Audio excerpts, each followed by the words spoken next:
What's up, people? How are you? Welcome to Thursdays with Rob and Paul, but it's just Paul. There's no Rob. I've been having crazy work schedules lately, and instead of canceling the show this week, I decided I was going to come here and do it live. I'm here with you all. I'm excited to be here. I don't know what this will be, but it's going to be fun. We're going to play some Jackbox games. If you want to sign up for that, just jump into the Discord. We'll pop up a link for that right there. Adam Pally is going to come. We're going to do a little bit of what we do on our Twitter show, but instead of punching up your tweets, we are going to write an Academy Awards monologue. It's coming up on Sunday. We're going to do a little bit of that. And then finally, we're going to have Julian Velard pop on the show and do a show that we've been doing on the channel called Song of Your Life, where one of you will be interviewed by me and we'll take your favorite song and then make it about you. The next 2 hours could go great. It could go terrible, but I know it's going to go where it's going to go. I'm in. I'm ready for it. I'm ready for you. Welcome, everybody. Thank you for being here, and happy Earth Day. Happy Earth Day. I hope everybody has thought of ways or it's doing something to help the earth, even if it's just recycling, doing all that. It's great. I work with Fire Drill Friday a lot. They have amazing ways you can help out. And I've always felt that sometimes where to begin is such a big question. Like, what can I do? What can I do? And just do something. Start with something small. Jane Fonda wrote an amazing book about her involvement in everything going on in this world, and it was a great kind of reference and a starter kit to find out how to figure out how to help in your area. I want to answer a couple questions that are in the chat right now. A lot of people are saying, Paul, Rob, where is he? Sure, he's working. Is he with June in Canada? Look, I don't like this kind of line of questioning. You don't trust me that Rob is actually working. He's not hidden away in a bunker. Like, we haven't seen June in a long time, right? That's totally fair. And I know a lot of people are calling her Shelly Miscavige. She's not Shelly Miscavige. She is totally fine. She can come in here at any time. Hold on. There she is right here. June, you want to come on camera? No, she doesn't want to come on camera. Yeah, so sorry. So sorry about that. So yeah, again, she's totally fine. Rob is totally fine. Neither of them are in bunkers that I call Canada or working. So yeah, so please believe me. Please believe me. June, you sure you don't want to come on? Okay. Well, she's just standing off camera. She loves to watch me work. I mean, if there's one thing that you know about June, she loves to watch me do a full Twitch show and have no involvement. She loves the lights. She loves how I take over the guest room.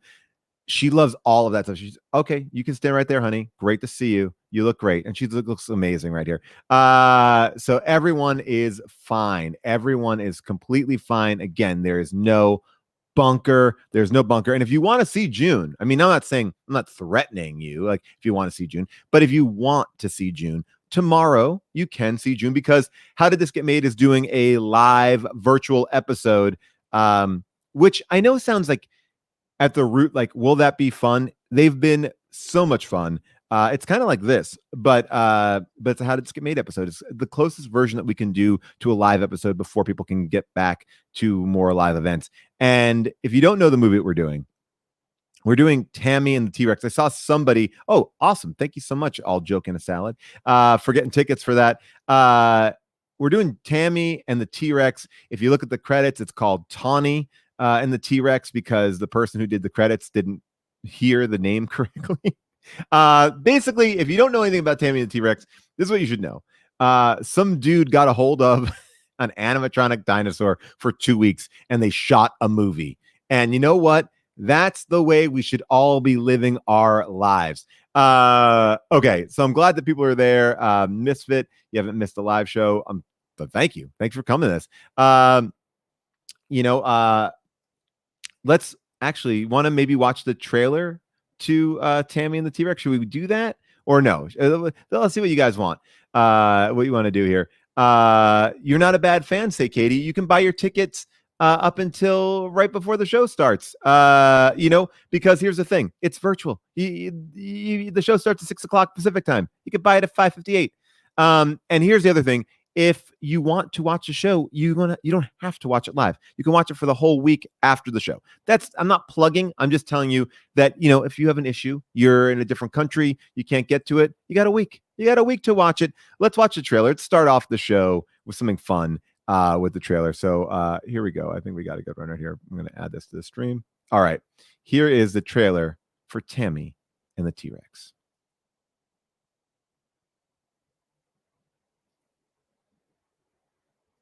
Let's see.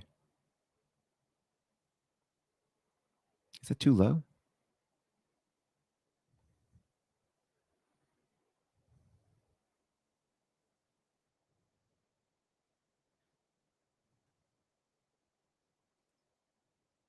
Oh, hold on.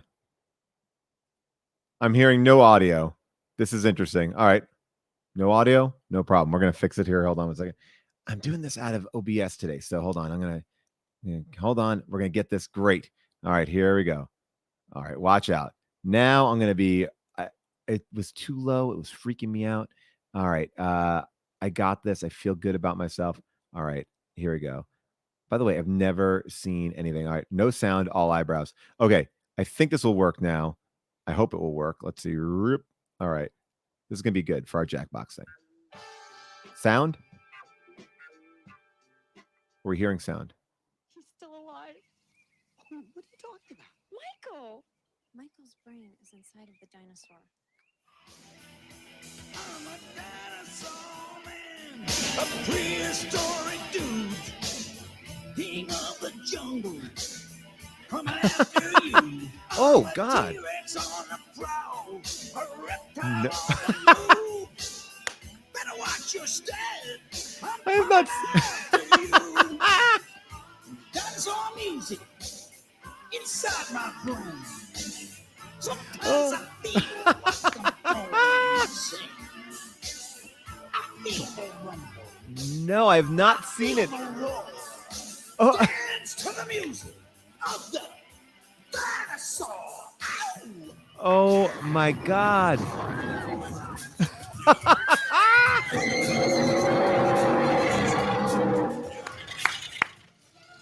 Stupidest idea I've ever heard of.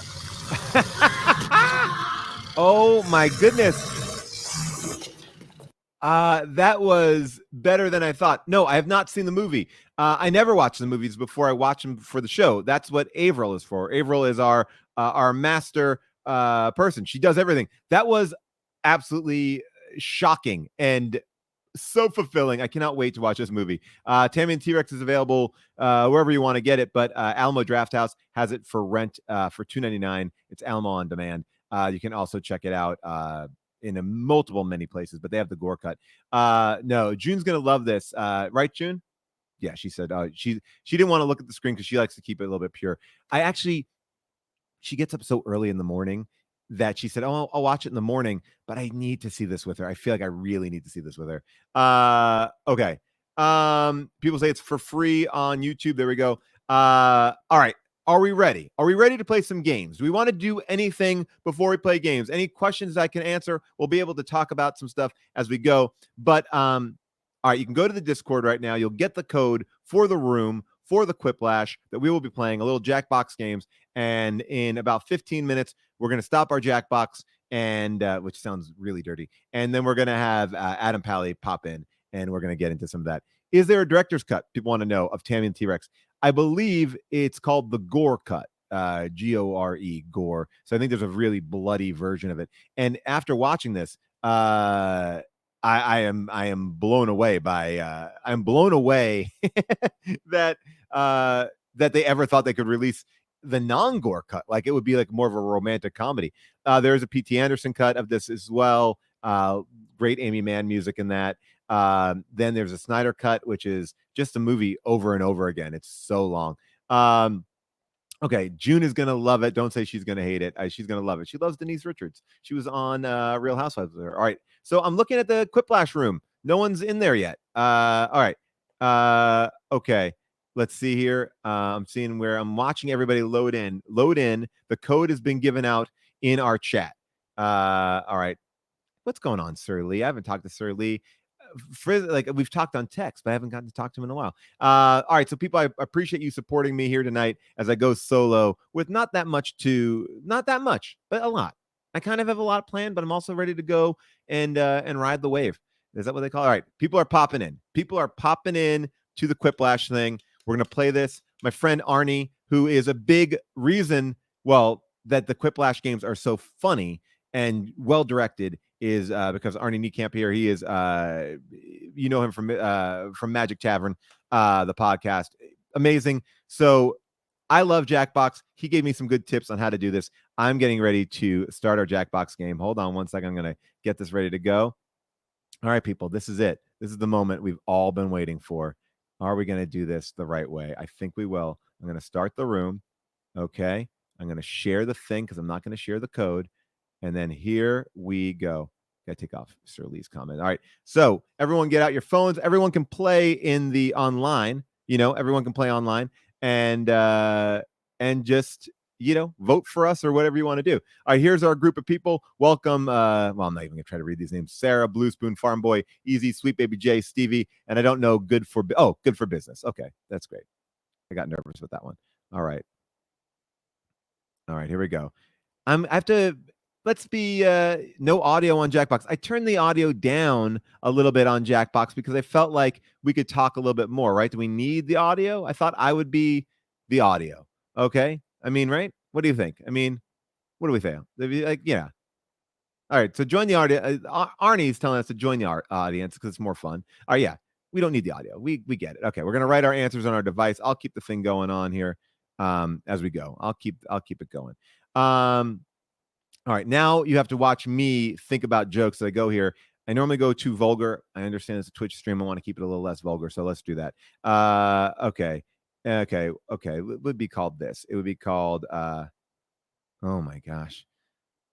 Jeez Louise. Okay. My guy would be called,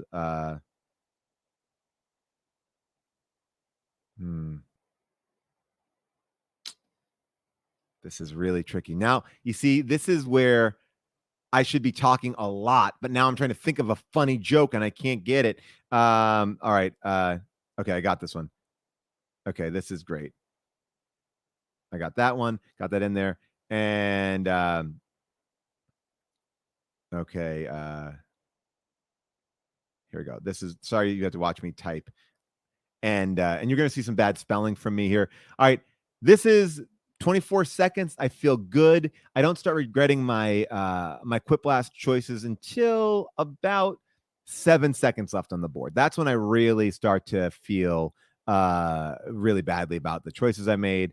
Okay. So here we go. Thank you. My avatar does look like me. I was very excited about my avatar. Thank you. All right. So come on. All right, Sweet Baby J. Pressure's on, Sweet Baby J. Are you going to use a safety quip? We don't know. Okay, I hope people are in the chat. Are people in the audience chat? I hope you are. All right, and here we go. Arnie, I want to understand why there isn't an app for Jackbox. Why you have to go online for it. All right, so, all right. The hero from Doom is called Doom Guy. If your life was a video game, what would you be called? Not David Cross or NPC #452. These are both very inside jokes. Very inside jokes here.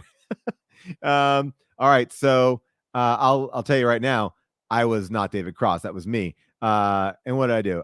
40. Wow, I lost. Already lost. All right, way to go. Thought I was gonna get that. I thought I'd get a little bit of love. If you were a video game boss, what would be your weakness? Trendy short shorts or water? These are good answers. I'm gonna vote for mine. I'm going to say video game. I would say trendy short shorts because that would be a great final level of just trying to get short shorts on a boss, a video game boss, like the end boss. Okay. Oh, trendy short shorts. Good for Business is racking it up 87%. That's also the audience favorite as well. We're getting it in. Here we go, people. This is good. It's working. It's all working, right? Anything I should change? Let me know. A shape you'd like to see them add to Tetris, Conan O'Brien's hair, or dad bod. This is interesting. I think I'm going to go with dad bod. I'm going with dad bod. I don't know exactly what that means. Conan O'Brien's hair felt like that should have been. Yes, I won't sway the audience. I'm not swaying the audience. I'm sorry. Thank you. I don't want to sway it. Conan O'Brien. Okay, what? Oh, look at this. 59% audience winner there. All right, here we go. Both good. Okay, yeah, go here. This is good. You can go to Jackbox Games. There we go. Where there's a surprising place to find Ghastly in Pokemon Go. This is way above my. Yeah, okay. Mama's Famous Grits or the Bushes. I know what I'm going to vote on here. I got a good one. Meatball's coming in now. He likes a little Jackbox game. Okay, I didn't even get to vote. All right. Mama's Famous Grits. I was going to vote for Bushes. Thought Bushes was the way to go. Okay.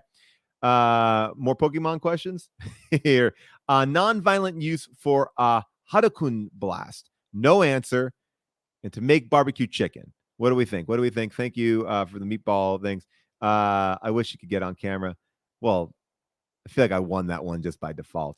A weird excuse for a company to delay a game release. We just need more time to add boob or card games. Boob or card games. Oh, my son has just popped in here now too, right when I said that word. Okay. I like singular. Yeah. That like singular was great. A singular boob. Really great there. All right. What do we got? Wow, 5419. We got a lot of people. Let's get more people in this audience. We got only about like 60 people in there. All right. A sequel to You're Dying to See, Untitled. This is very video game specific. I'll change it up next time. A sequel to You're Dying to See, Untitled Goose Game 2, Still Honkers or Honkers Out? Still Honkers or I'm not voting at all. I'm too busy reading, which I can't do two things at once. We all have established that. Oh man, now I can't even remember my password. Okay. My phone goes to sleep quicker when I play Jackbox than anything else. Okay, Honkers Out. I would have voted for Honkers Out. All right, both answers. All right. Paul, I'm doing it. All right. In real life, if you had to respawn points, here's where you'd reappear when you die. In Paul's van or the local mall. Now, it's not a van, it's an RV. It's a recreational vehicle. But it's comfortable. It's definitely very comfortable. I think you're going to like it. Who comes up with these questions? These are not Arnie-based questions. I think these are audience-based questions. I thought that was going to be great. By the way, yeah, right. It is a Pacifica. I'm having an issue with my Pacifica right now, by the way, people. I got a new Pacifica. My lease was up. The horn just goes off nonstop. Like nonstop. I'll drive down the block. The horn is going off. It is upsetting to me, and I can't control it, and the horn doesn't actually work. Now, my brand new car that I just got is going to be in the shop for 15 days, and that has my car seats in it, and it's going to suck. All right, what do we got? Oh, I missed the recap. I should be doing recap. Round two. All right. By the way, people are watching this. I feel like we should be doing more games on this channel. We never do games. All right. Yeah, great plug for Pacifica. Well, you know what? I gotta become real. Okay.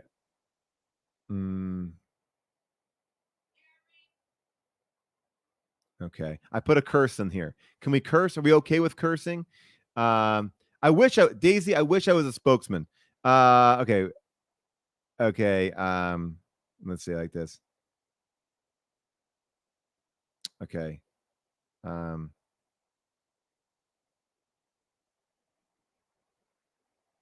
this is good. Now I really ate it in the last one. Okay. All right. Who uses safety quips? Do people use safety quips a lot? Only adults can swear. You're right. All right. So I did with 40 seconds left. I feel good. Yeah. Famously clean comedian Paul Scheer. That is me. I like to keep it, family friendly always. By the way, I'm drinking this tonight. I don't know what this is, but in my effort to just buy something that I'd have never tried before. Okay. Do you want Rob and I to be in a hot tub? Want me to fall asleep on camera? I can do all of these things. I'm really getting into the twitch of it all. Arnie, are we doing okay? If we're doing okay, we'll change the game up in the next round. We'll get out of the games, specific ones, because you didn't write these. These are not like ones that are. I mean, how do you find? Are you finding these funny, Arnie? Because by the way, thank Arnie for all your enjoyment during this quarantine. The most common thing said by ghosts in Pac-Man: "Shit, give me all the treats." Thank you, Arnie. All right, what are we going to vote for? Shit, give me all the I like the idea that the Pac-Man goes around, shit. All right, let's see. Let's see if I just swayed you all there, because it was my joke that I really leaned into. Okay, finally, I win one of these things. I didn't even have a competition. Thank you, Arnie. Everyone's thanking Arnie. Okay. The major difference between Madden games and real football.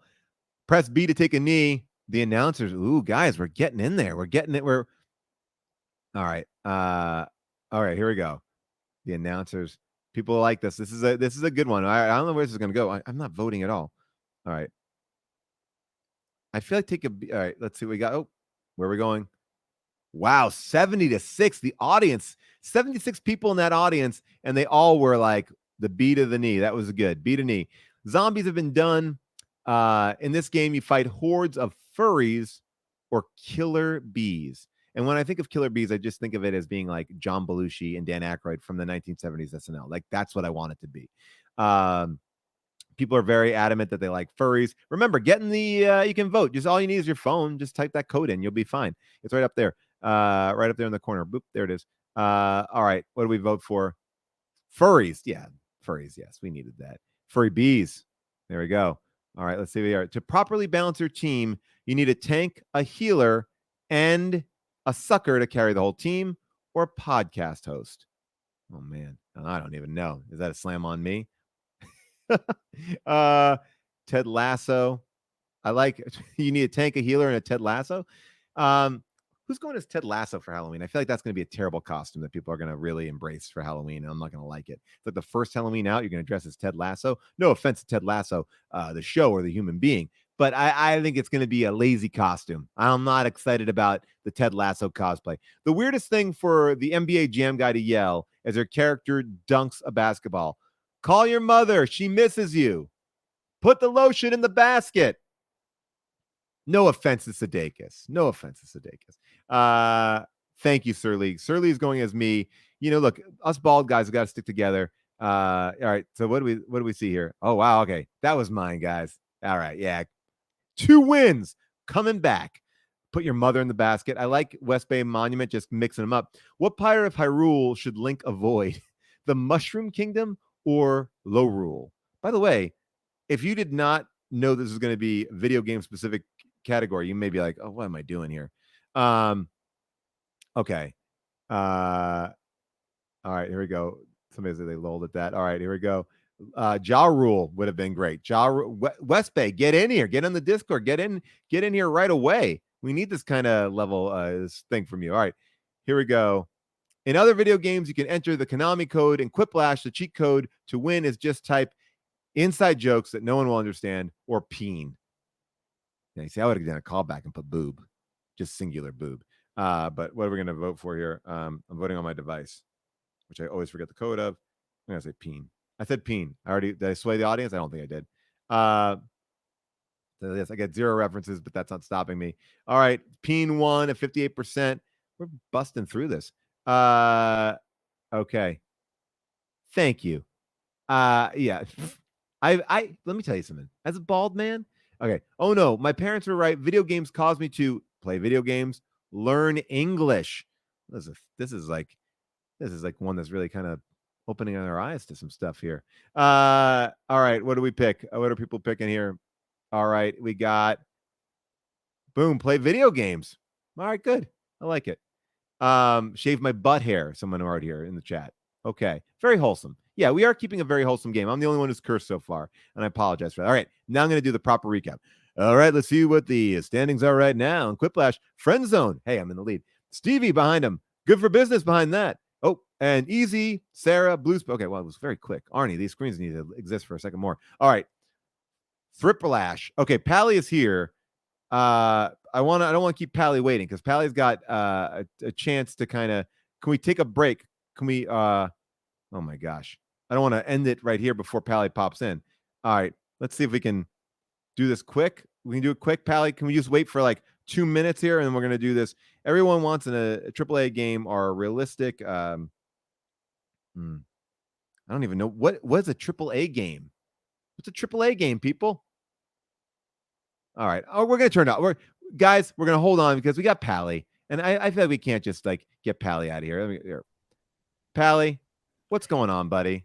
Are you sure I felt bad. Like I No, don't want to. You're people are doing gonna. a game. I don't want We're to. doing it. No. We knew what the game was going to be. We're doing a game, but we wanted to talk to you. First of all, you look so clean shaven. Haven't I seen did. you. I shaved. Thank you. Hold on. Let me turn off the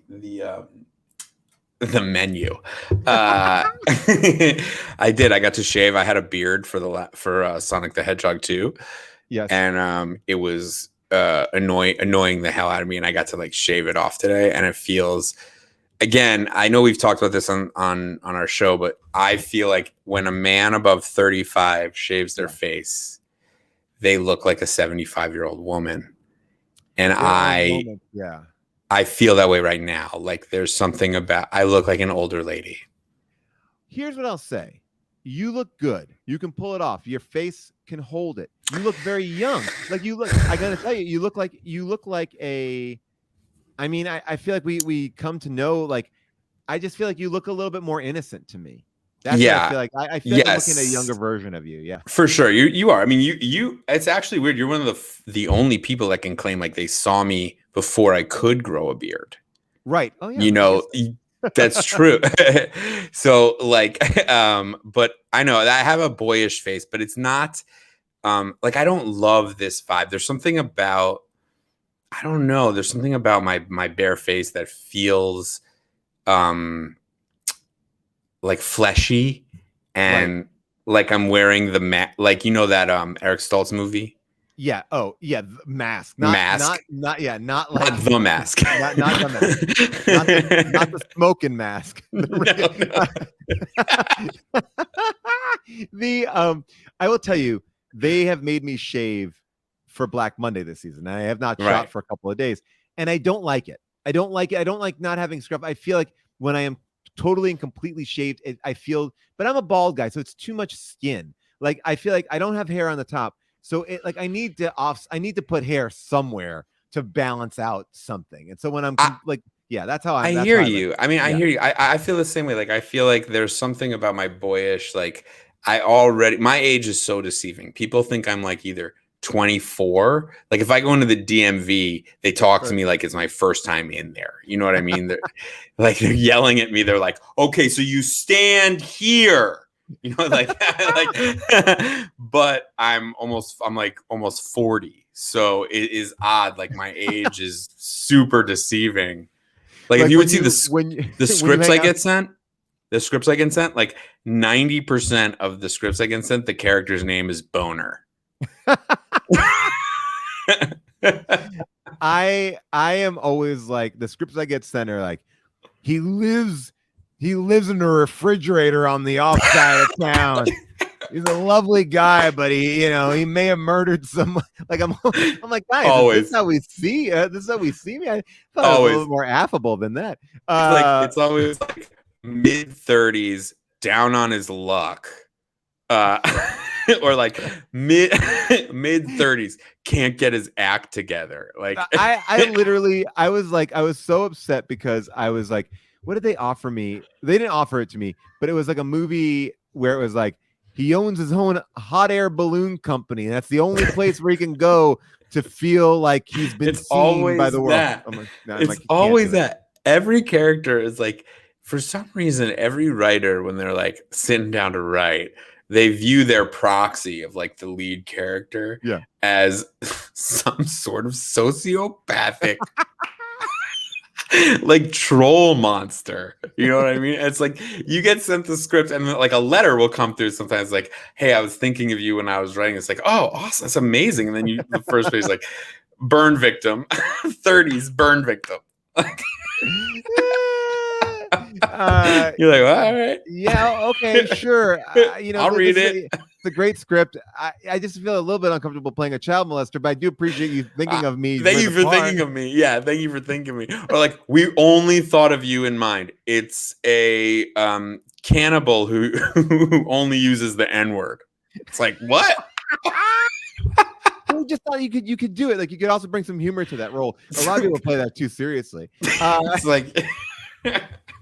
Pally, I was telling people that, so tonight, because Hubel's not here, we were going to do like a little bit of a sampler platter of some of the shows that we do that you may I not saw have it. seen. So awesome. Yeah, so we're just trying to do some different stuff. And you and I normally host this show that you came up with where we punch up people's tweets. Like we say, send us the tweets that you have written that like languish in your drafts because you feel like they're just not quite ready to go out into the world.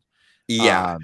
And I like, again, like, I love doing it because I love seeing the chat like light up, and I like seeing what other people want to do with a joke, you know, like that to me is the most fun thing. And I like seeing also like what people are thinking of, like, even if it's not a joke that you're writing, I like seeing the topic that's like swirling around your brain. You know what I mean?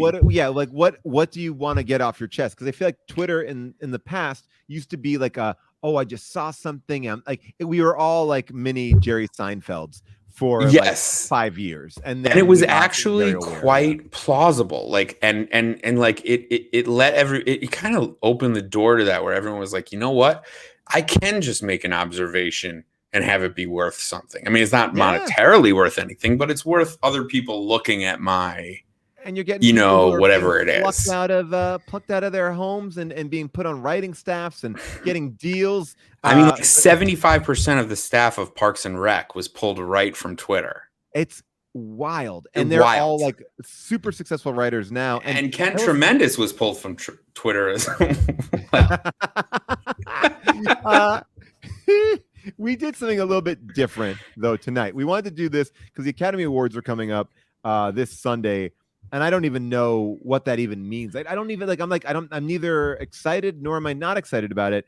Where I am excited is like apparently Steven Soderbergh is the producer director of it, and he has decided, like what I've read is he's making it feel like it's a movie. So I don't know what that means. You know, like I love Soderbergh. We've talked about this. Like my favorite movie of all time is Out of Sight. I love Soderbergh. He's especially young Soderbergh is like the best. It's the best. It's like it's even more like centered than Tarantino. You know what I mean? Like it's like Tarantino with a straight line. You know, I love him. I love the Limey. I love every. I love Limey every. Is amazing. Yeah, amazing.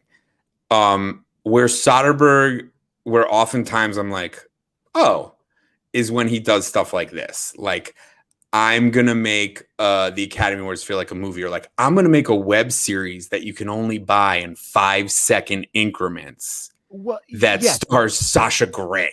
Yeah, and you're like, what? Like, just please do a movie. Like, he also is a guy who seemingly is like, let's now shoot a movie on an iPhone. And then he'll be like, good Lord Bird. It's like, and the ratio, like what I love about it is the ratio of success is wild, because you'll get something like I like that the basketball movie a lot. I was like, oh, that's a cool movie. It was great. But then there's other, like, then he'll make 3 other ones that you don't even know they came out. They just like, oh, okay, I saw one about that I honestly like didn't even know that he made, and I was just flipping through Amazon and I saw it a couple weeks ago about a doll factory. It's a movie about a doll factory. Soderbergh movie. That was like, when did this happen? Good for like, and there's something about it that I kind of love, because it's like the aesthetic of like, let's go make it like, and then even for that movie about the like heist at NASCAR, like we don't even know who wrote it. Like, was it like Jules Asner? Loved that movie. I love that movie, and I love all like Elmore Leonard. You know, like give me an Elmore Leonard book and whatever. Like I'm good. Yeah. But Soderbergh raises the material in a way, but he also has a dark side. Yeah. And you can see that dark side in his list of, like, every year he does a list of like stuff that he's consumed. Yes. And oftentimes I will read that list and be like, well, the fact that you consume that and couldn't judge from title and advertising not to is you've consumed it now. And now you've been, you know what I mean? Like, now it's part of the culture. Well, like he also is, I mean, there's something great about it. And like, there's something very like weirdly independent about everything that he does. But it is like what I love about that list is always that he names every cut that he's watched of a movie. So if he's editing a movie, like on that list of what he's watched, like is like one of his movies, like 45 times. He's like, well, yeah, I sat and watched that movie again because it's my movie. Like I have to, like he's being so diligent to the process. It's like, this is what I've watched. Like it's not with no. It's sort of like I mean, it's the sort of seems like, ultimate filmmaker list, right? Where it's like I'm making a movie too, but I make a movie right now, but I also did watch this in my spare time. But I am making a movie. I am watching a movie. I just happen to be the person who made it, but it doesn't mean I'm not watching it. Like it still counts.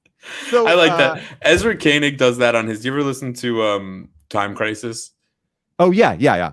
I love Time Crisis. Yes, I'm a it's really TC head.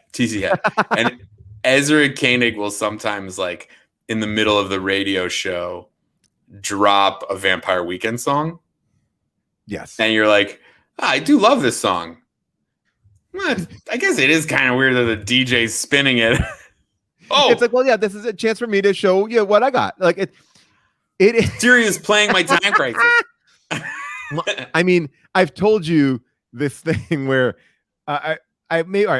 we have these jokes. I want to get to them, but let's look at the jokes. I'm sorry. But I want to tell you this because it's like I remember it was the MTV Movie Awards and Jamie Foxx was there, and like Jamie Foxx took over the DJ stand or the DJ area to like play his own stuff. But he wants you to dance, but he's kind of watching you dance to his stuff. It's a weird thing. It's like it's not a concert. He's just he's playing his own stuff. And one of the best moments there was he got on the mic and he's like, all right, people, I got a new album dropping 9/11. The album's dropping on 9/11. You gotta get it. And then got in his own riff and kept on going like, Jamie Foxx, y'all, 9/11, y'all, Jamie Foxx, y'all, 9/11, y'all, Jamie Foxx, y'all, 9/11, y'all. And it was like, and just hearing that, like it was many years after 9/11, but it was like, it was still just like jarring. Yeah. Just did not realize, he was so up in promoting his stuff. He didn't realize that may have been, it was post 9/11. Yes, it was post 9/11, but it was like 5 years post 9/11. So I think, it would have been awkward if like Macy Gray's dress said like Macy Gray 9/11. Oh man. But all right, so hey, look, his album was dropping on 9/11. He was doing all the right things, just didn't realize that screaming that in a club might get a couple like, oh, but I also think that I was the only person who really picked it up. To be fair, that was my SNL audition too. Oh man. All right, so what we asked people to do today was we asked people to write a monologue or a monologue joke for the Academy Awards, right? So there's no host this year. It's like this 12 person ensemble, which Don Cheadle, who's on Black Monday, is a part of. And I haven't really even asked him what it's about. I'm very curious to like work with him on Monday and be like how many jokes is he delivering, right? Like is he just doing like a section? Is he doing like it's they call it an ensemble. So it's like 12 actors are assigned for the entire show. And it's like it's essentially like the cast of like Ocean's 11. It's like Brad Pitt. It's like it's a crazy. It's a heist. It's a heist. Yeah. I mean, that's why I'm kind of curious, but there is like a live audience too. So which I'm on the fence about. Like I'm not like again. I mean, sporting events are open. Like it's fine. Sure. It's just like need wise. The Academy Awards is already a TV show. Do we need like a live audience? Yeah. Like, I mean, I liked what the Emmys did when they just sent people to your house outside your window with in like a hazmat suit. Yeah. That was great. Just do more of that. It did suck though when there was like Emmys outside of every nominee. So they would be like looking, it's like, that's a tough feeling to watch the hazmat suit guy turn away with your Emmy and like, I would never want to see someone walk away. Like it's enough that you're not getting it to see someone like within striking distance with it. It just feels that's tough. Like you should at least like pull down that one and like bring out a pizza. Like there should be a consolation, at some point. Well, that's why I've been saying this forever. I mean, I even wrote an op-ed about why nominees should be numbered. wait.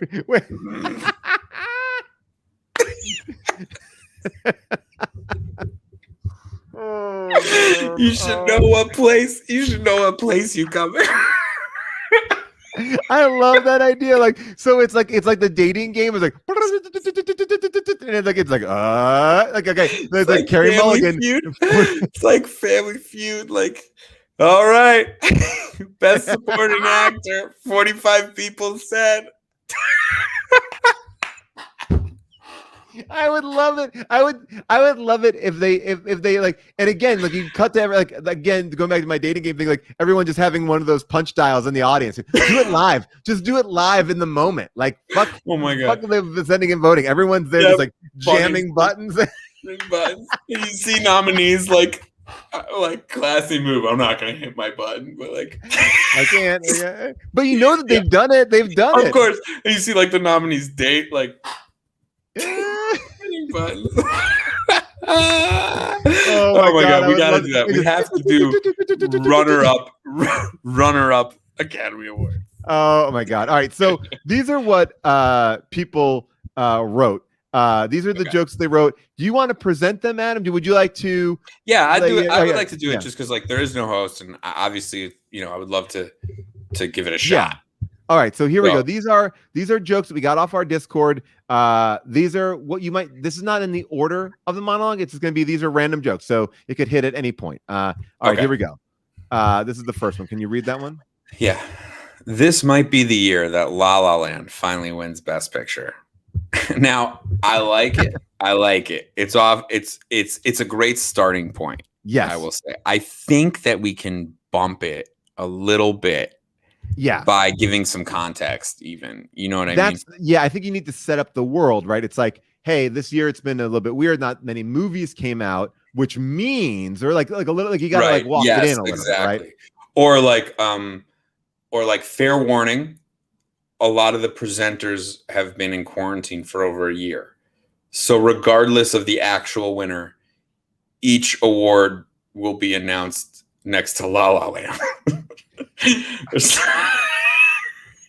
I like like La La Land will be announced as every winner, and then the like they or maybe this is another like I don't know how this totally feels. But I'm gonna say it like it was like, since you didn't pick La La Land, like La La Land caused the pandemic in some way to penalize everyone for, but I don't. Yeah. But I don't know. I something is here. This is a good. Yeah. It's like no one liked the movie The Butterfly Effect, but everyone's just not looking into COVID and the La La Land dispute. All right. So that is the first. All right, we got a little bit of start here, and then all right. So here's the next one that we got. Oh wait, did I start it a little bit later? Here we go. This one is. Oh, hold on. I'm gonna go back to. I have a. There we go. Okay, this is going. Here we go. Present it. I love this. Okay, so last year was a great year for movies being postponed. Hey, look, that is an A+ joke. A+ joke. You put two presenters out there, and you had the first one do the first part, and you have the second one. Maybe James Franco does the first. Hathaway knocks it out of the park.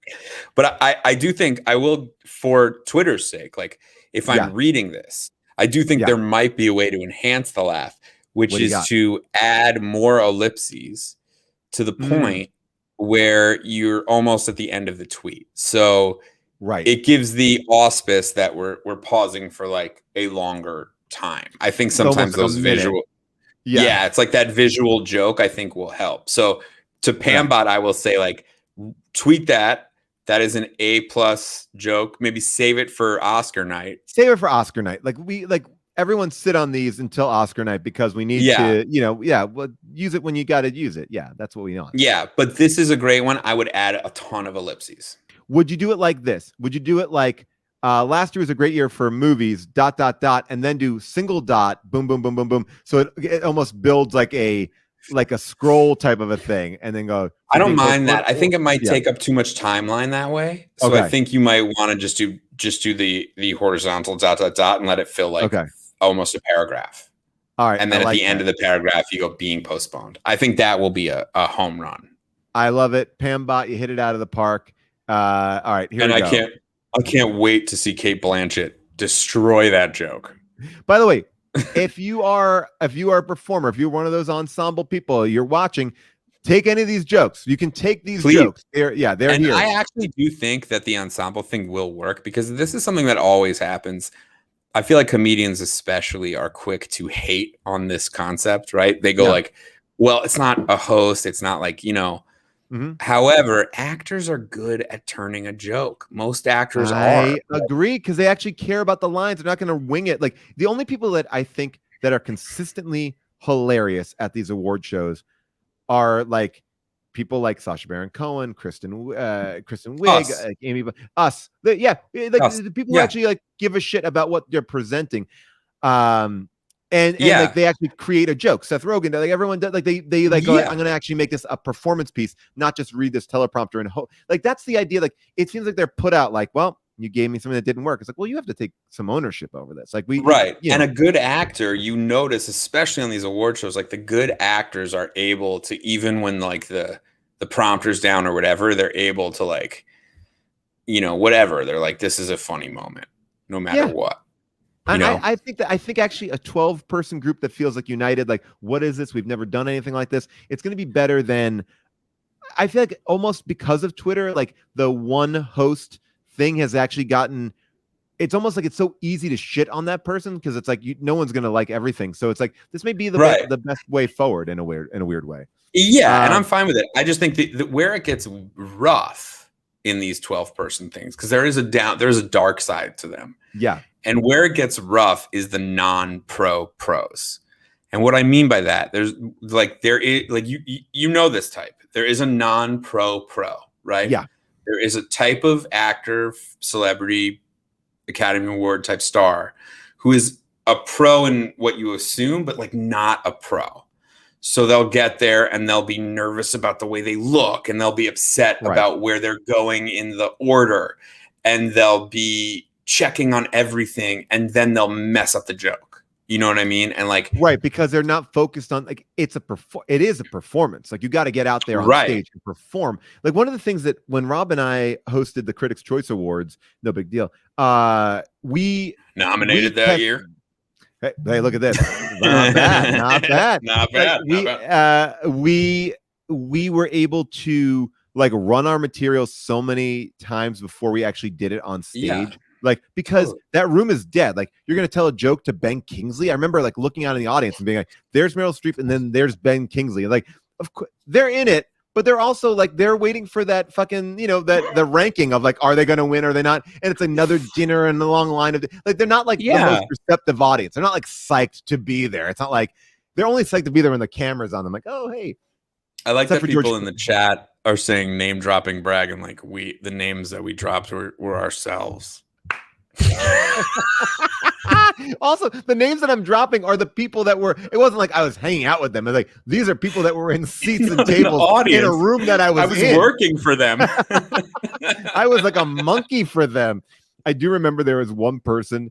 I won't say who it was, but there was one person that no one wanted to present with, and they kept on trying to like sell a pairing throughout the show because like someone heard that was like we have to present with that person. They're like no, and then. It was a real source of tension, and that person wound up presenting by themselves. And it was a great moment. But they had to kind of compact all the jokes into one, and that person was a non-pro, like a pro, non-pro, whatever. Like he was like, I'm above it, but yet I also want all the shine too, and then just tank the whole thing. It was terrible. Yeah, like I would be concerned. Like I don't know this person and I love their work, but I would be concerned about Jared Leto. Yeah, you don't want. You know what I mean? Like it's like you hear Jared Leto spinning a couple yarns on the Academy Awards. You're like, yikes. You know what I mean? Like I don't want a live camera on Jared Leto in that moment. Like I feel like you want. No, yeah, it's like you just humor. So this is a funny Seth story actually. So I hosted this like I don't even know what it was like an awards show for charities basically. Okay. And I had to do like material on the people whose charities were like nominated for this award. And it was like Rogan and a a bunch of people, and McConaughey was one of the charities, right? And so I was like doing a bunch of McConaughey material, and like it was pretty much like, you know, those rooms are dead. And so I could only hear like Seth laughing, you know, because like Seth and Lauren and Daniela were at like a table, right? So like the three, it was pretty much like I was doing it for the they're three like of them. they're there to support us. Like they are like that. Yeah. Remember when you and I hosted that Jimmy Kimmel thing? 100%. Like, yeah, but go ahead. So yeah, it was the same exact vibe, right? But like Seth knew what was up, so like I'm pretty much just doing material for Seth. And so then we give them the award, and backstage we're like all taking pictures, and McConaughey comes up to Seth and I, and he goes, "Hey man, I just want to tell you, I know what you're doing out there." And I was like, "What?" And that got really quiet because people heard him like address, like, so everyone turned around backstage, right? Oh, it's like Seth and Lauren and Danielle are all sitting there, and I'm like, "Oh no." And he goes, "I love that type of humor, man. You get it. You keep them, you keep them dry now. They're soaking wet later." And I was like, "What? Ew." Like, what? Wow. But you see, and the three of us, like the you know, we were sitting there like, I don't know, I get it was awesome, right? Like that's a win. Yeah, that's the win. Yeah. But it 1,000,000%. was bizarre. But you get that you get that kind of shit that I feel like we both get, which is people are like, "Oh, you do comedy. I'm not a comedian, but I'm gonna now present to you things that I think are funny," and they are really missing the mark. And I've seen you just blatantly just be like, "I don't get that," like, or you'll like call it out. I've done that to people. I did not do it to Matthew McConaughey. Of course, of course not. No, because I was so shocked at the wording. Like the wording was so. It was a charity event.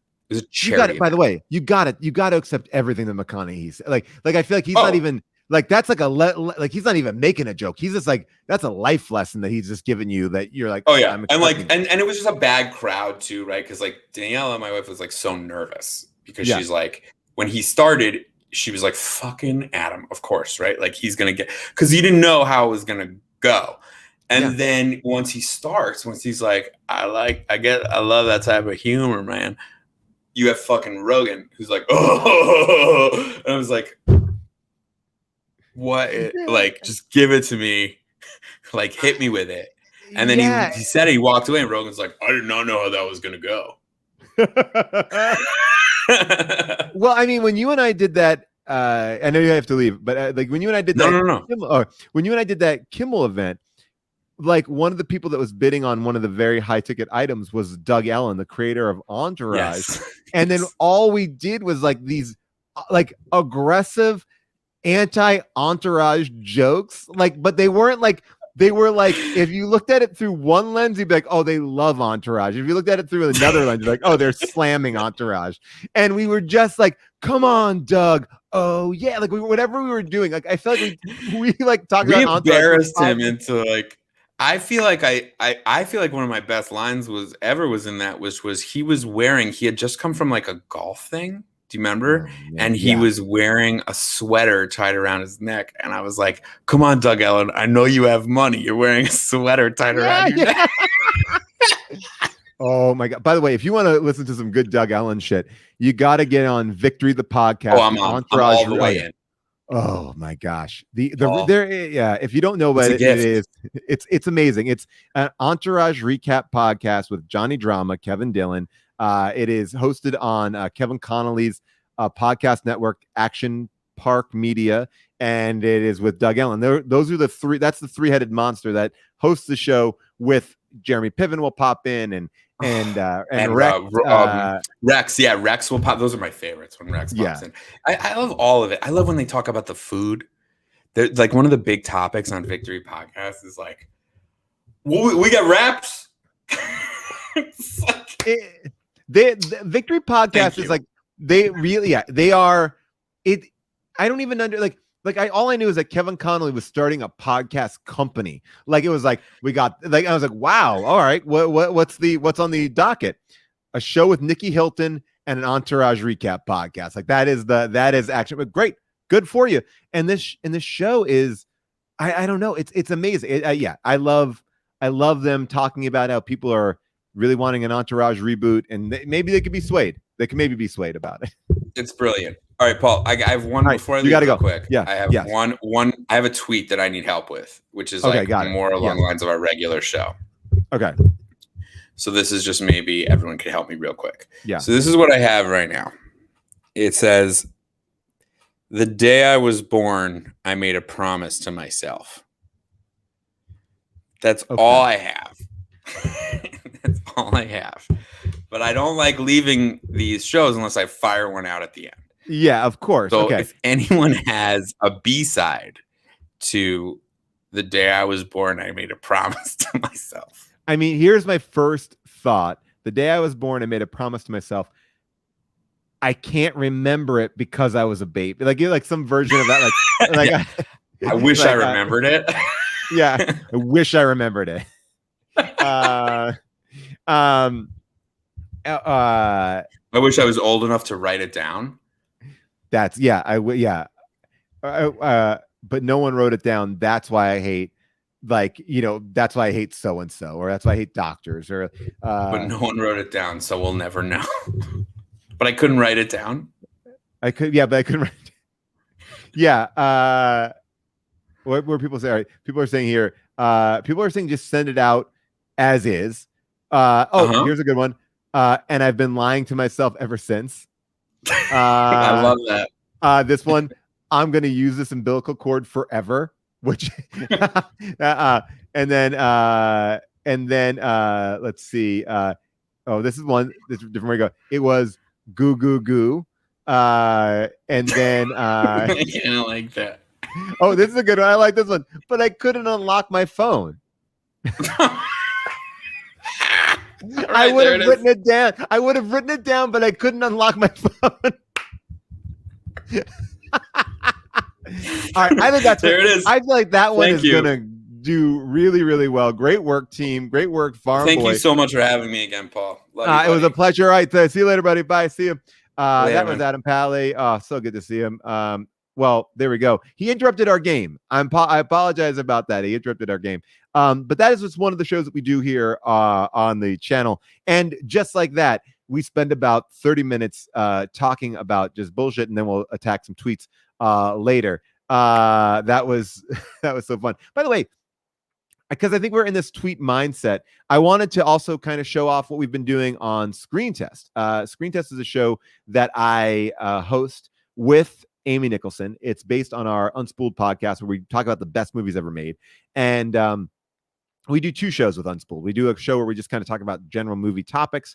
And then we do this show, which is a movie game show that has like karaoke rules. So it's the funniest answer wins. And I wanted to play it with you guys all right now.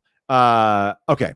So here we go. This is all going to be on you. And then we'll go back to Quiplash. All right.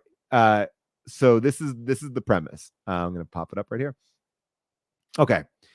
Taylor Swift, or I'll give you a little bit of a better setup. Seems like every celebrity is getting into brand sponsorship. Taylor Swift is no different. She's releasing her own tea. What is it called? What is Taylor Swift's tea called? Let's go. I know I'm not summoning the Swifties. It's not this is not anti-Taylor. This is, hey, look, today on Twitter, Tea Party was trending. Okay, so here we go. This is what we got. We got Swift Tea, Swift Blend. I can't pop them up because they're going so quick. This one is called Swift Miss of Piss. Wow, that's Shake It Up Tea, Scooter, Swift Tea. Oh, I like this one. Tennessee. I like that. That's a good one. Okay, Taylor's Tea Time. Cutie Pie Tea, Tay Tea. Oh, Tay Tea is good. I like Tay Tea. Tea for Swift. This is a winner. English Breakup Tea. You should put tea there. Sleepy Swift. I Steep Your Name. I Steep Your Name is okay. Regrets. Oh, I like regrets. Still Waters Run Tea. I don't know what that means, but I like it. This is 9089. I like this. Bad Cats. You Belong with T. You guys are fucking killing it. I love it. 20T. All right, but I feel like right now for me, there's a couple of clear winners here. Like I do feel like well, what was the one I've forgotten now? I've forgotten it. All right, let's see. These are really, really good. So that's a little bit way we play these games on Unspooled. And I'll kind of play another game because you guys were doing so good with the Unspooled games. We'll do another Unspooled game right here. You're already in the zone. I know you can handle this.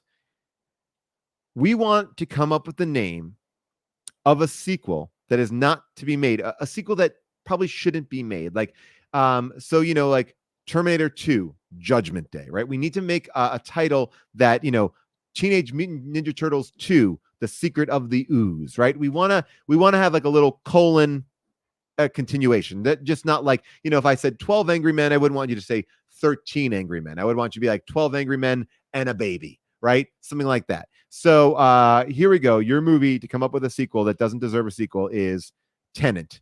What would Tenet 2 be called? Tenet 2. So that is your assignment. Tenet 2. And as you guys come in, Landlord. 2. All right, I like this one. 2 Tenet. 2 Tenet 2. I like that. Oh, this is a great one. I gotta share they're going too fast. It's going too fast. It was just Tenet : Tenet. I thought that was great. Tenet. This was you can write fast. I'm gonna go slow.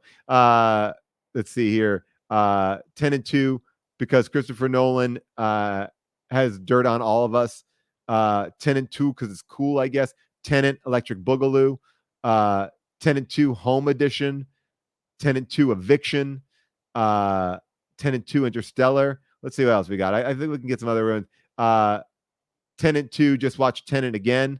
Tenet 2 Deja Vu. I like that. Tenet 2 Still No Fucking Idea. I have to read these because they're going too fast. Tenet 11th.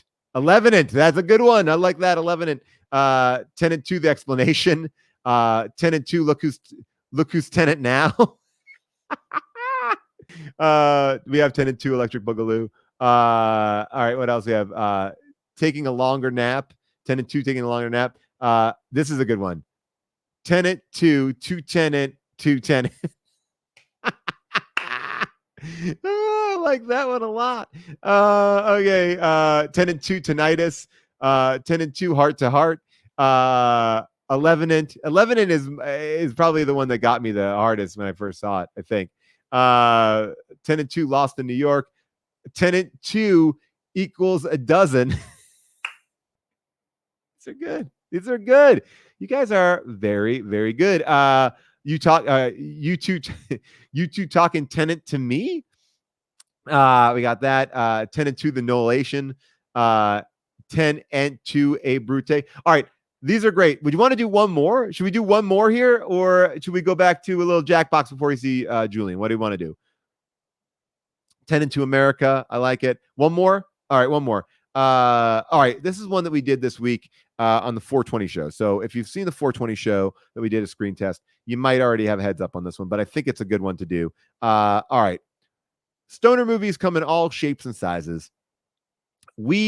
There's horror stoner movies. There are action stoner movies like Pineapple Express. What would be the title of a stoner Western? Come up with a stoner Western. What would be the title of a stoner Western? All right, we'll see here what people are saying about 420 to Yuma. That was great. All right, 420 was that's good. You can use 420 is universal and this kind of stuff. The Stoned Ranger, really good. We got High Noon, classic. Cannabis Cowboys, Tumbleweed. These are great. For a Dime Bag More, Blazing Saddles, Once Upon a Dime in America, Blunt Smoke, a spaghetti Western. Am I not getting that? Say, Katie. All right, maybe not. All right. The Lone Smoker, The Good, the Bad, and the Yummy. Rowdy and Red-Eyed. These are great. Deadweed. Young Buds. Oh, Young Buds. Oh, it's a Munchie joke. Yes, got it. Now spaghetti. Yeah, I got it. All right. Gummy Bear Gulch. The Dorito Searchers. These are great. Man, let's get you guys on. Why aren't you guys playing Screen Test? The Couch, the Bong, and the Grinder. Smoke Out at the Bong. Paranoia Activity. That's not really a Western, but I'm going to take it. The High, the Crashed, and the Munchies. The Saloon that sold weed. Let's see. For a few tokes more. Bongnanza. Great. Solid. Tombstoned. Two Stoned. Bong Smoke. The Edible Hits Hard. The Longest High. The Unspliffin. That was great. I couldn't get that one up there. Peace Piped. Stage Roach. The Man of Weed. Man, you guys are. This could go on for 45 minutes. Bring me the Bong of Alfredo Chiba. True Grit Scraped from the Bowl. The Less Hateful but More Chill 8. And these are great. Wow. You guys are killing it. I love this. All right. So we got Julian coming up in a little bit of time. But where did you put my Tylenol? But you want to play another bit of Quiplash? Because I will get this. Here we go. I'm going to put the room chat in there. You can get on the Discord again if you want to play some Quiplash. Should we play? We should play Quiplash, right? Or should we play Cribbage or whatever that other game is? What do we want? Like Scribbage or Cribbage? What is it called? Quabbage? Awesome. All right. These are great. You guys are all killing it. All right. We're going to play Quiplash. Oh, Fibbage. Should we play Fibbage or TKO is too long? It's too long, and then I got to draw Fibbage. All right, people want to play Fibbage. We're going to go out. Somali, disregard that code. I'm going to go out and do Fibbage. All right. Let's see how Fibbage works. All right, let's go back out here. I'm going to go over here to select. All right, close that. All right, I'm going to go back, going back out. Exit. Okay. We're going to pick one here. Uh-oh. I got Blather Around, Talking Points, Champed Up, The Devil's in the Details, and Quiplash. I guess I can go out and get another one. Which one is Fibbage in? Which one? Which one? What version? Because I got them all. What's Fibbage? Jackbox 4. Okay, here we go. This is great. Hope you guys are enjoying me just searching around on my internet. Get my mouse over there. I hope you're having a good time. This has been really fun. A very loose show, and I need to get. There he goes. Oh, there it is. Okay, exit. Okay, I'm in. I'm gonna get into Steam. I love Steam. All right, so we said Fibbage is which one is it? What is it again? Tell me again. It is in Fibbage. All right, Quiplash. Yeah, guys. I think it was 4, right? I got all of them. Yeah, I got all the jack boxes, people. Don't even worry about it. Don't worry about me. I'm doing pretty good with my Showtime money. Yeah, spending it all on Quibbage. I am downloading Jackbox Party Pack 4 because I keep it off. I don't even need it. I have so many games. GTA 5. Yeah, I'm in a league. Play with that. All right, so we're downloading Jackbox 4 right now. I have a lot of these on my Mac. This is a different version here that I'm kind of playing with. You can jack all the boxes. Yeah, I can jack all the boxes. No problem. And Julian's going to come up, and this is actually going to be really fun. We're going to actually have a guest on the show. Yeah, I play a little GTA. My character is what is he called? He is oh my gosh. I think my name is Ted Snapple. Ted Snapple, cut off from the Snapple family fortune. And I'm just in, I'm in Vice City or wherever the fuck I am, and I'm ready to go. Is he hot? You know what? I would say he's grizzled, but like not grizzled in a bad way, like grizzled in a way where you're like, yeah, I've seen some stuff, and I'm not, but I have him wearing like a members only jacket. Like he's got a little bit of style to him. He wears a scarf, a very big scarf. Ted Snapple is friends with Ted Lasso. Yeah. The Lasso family and the Snapple family. Is he bald? Here's why I didn't pick a bald character, because I didn't want him to be me. I have a bald character on my NBA 2K, which I'm very fine with. I'm not embarrassed about being bald, but sometimes I feel like the bald characters just don't look right on these things. It's people try to draw me all the time, and it never looks right. It looks like I don't have enough. Like maybe I don't look that. Maybe a mirror is playing a trick on me. But when I look at myself, as like you gotta, there's got to be some hair going on. There's something going on there. All right, we're downloading Jackbox. It seems like it should be going. I'm making sure I got it all here. All right, it's okay. Oh, it's not responding. Okay, hold on 1 second. I'm gonna close the program and start. Steam is giving me some issues. Okay, here we go. I'm gonna open up Steam again. This has been fun. We should do more game nights, chill nights, playing a little bit of this. This is why I love playing. Screen tests with all you guys, because it is like so much fun. All right, you all are super funny. And I feel like I don't really do like the gaming parts of this stuff. Okay, Jackbox is here, baby. Here we go. All right, Jackbox Games. Sorry, Arnie, for taking a little bit longer of a time here. All right, I'm going to pick my party pack here. I'm going to do Fibbage 3. I've picked it. Okay. You can't see me picking it because I don't want you to see the whole thing. Okay. Let me change the settings, knock down all the volume. Okay, there we go. Okay, there we go. All the volume is down. Family friendly, no, we can deal with it. We want audience. Yeah, we want manual censoring. No. We want to okay. We're good. We're good. We're good here. But Fibbage is about us, so this will be interesting. Like, how can we play this? All right, here we go. We're connecting to Jackbox Games. Molly, stand by. I'm going to give you the code. We're going to pop it in the Discord. Okay, here it is. There. Can you read my thoughts? Okay, here we go. All right, we're in. We're in on Fibbage. I'm going to get in now on mine. All right, here we go. If June knew I was doing this right now, she'd be like, what are you doing? Okay. This is what we're gonna do. Boom, and get in the chat, people. Once you see, okay, and then Jay. So I'm sorry, that last round of Jackbox didn't work out too well because we ended it, and so them means business, or that's how you do business, whatever. That's who won. All right, so I'm gonna remove this. I'm gonna stop screen. Gonna share screen. Oh, look at this. I am getting to be masterful. Sometimes. All right, here we go. Jackbox. I'm in. I'm sharing it. We are ready. There we go. Everyone's in. The code's up. It's okay because you can't get in anymore. All right. So here we go. Press to start. Okay. I'm going to, I guess, how do I?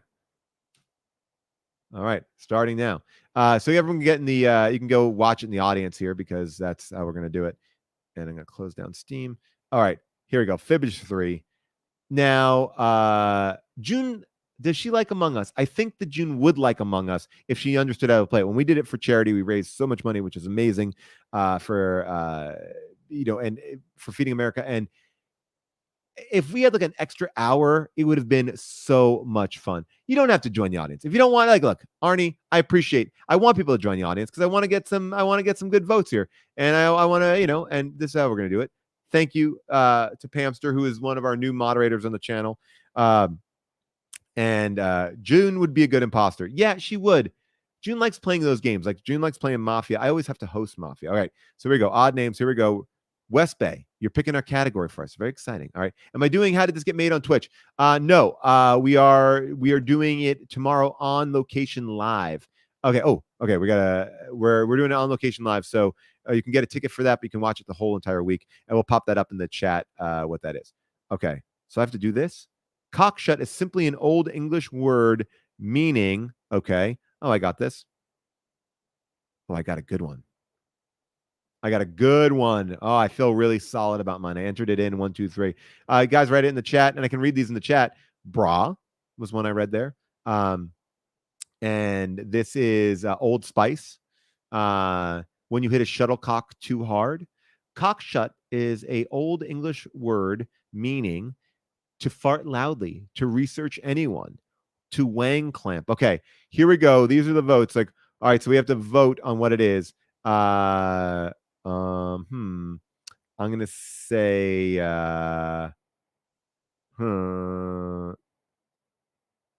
okay, do I vote? Oh, I vote here.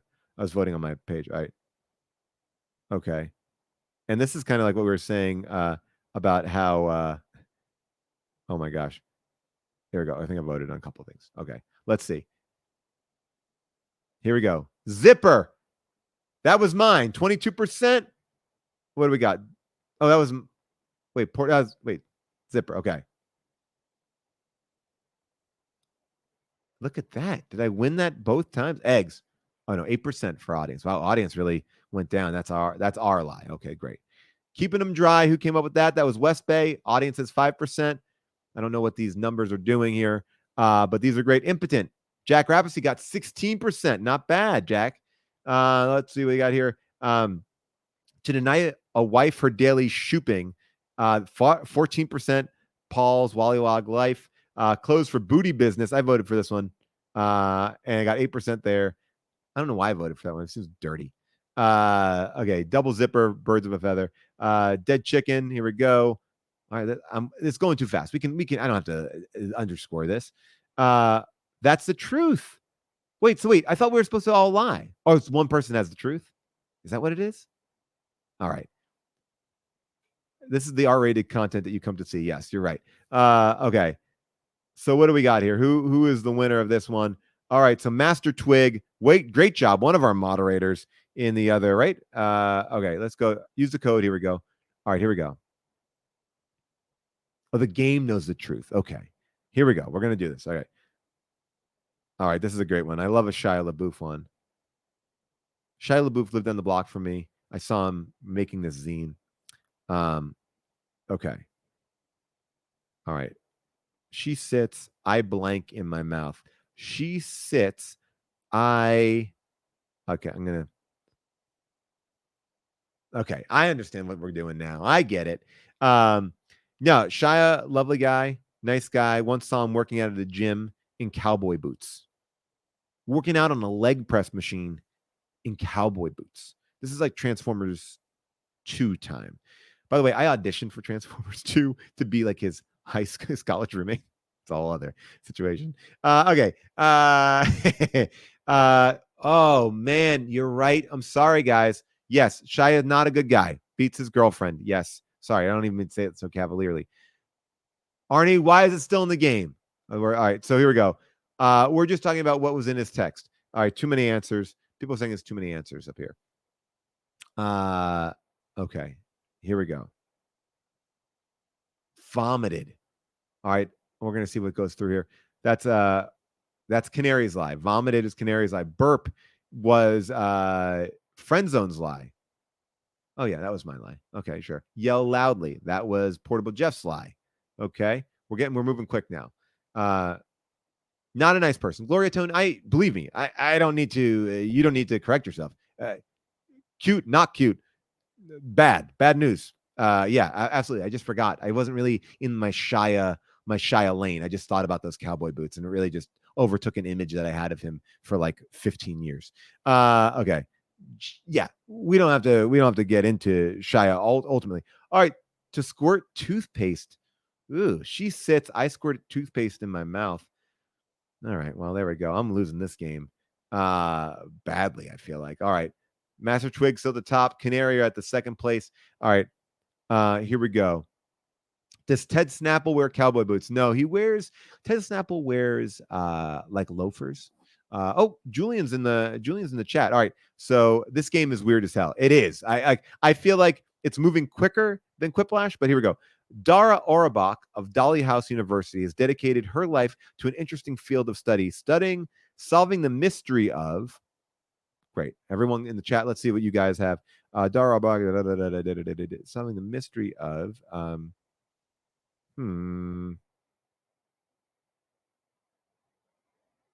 Okay, I got a good one.